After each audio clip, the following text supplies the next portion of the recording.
Hello, AutoNeRF enables autonomous drones and robots to collect data required for training neural implicit representations of a scene.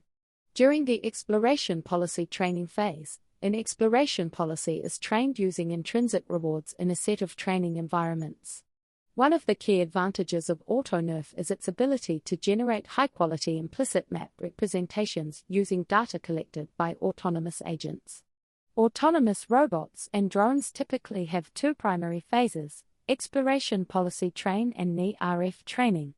In this chapter, we focus on describing the first phase, which consists of training exploration policies to maximize coverage, find specific goals or objects, and support active learning. Source: https://archive.org/pdf/200300.12411.02638-9216.s. Thanks for watching. If you enjoy short news like this, please consider subscribing to my channel. Until next time.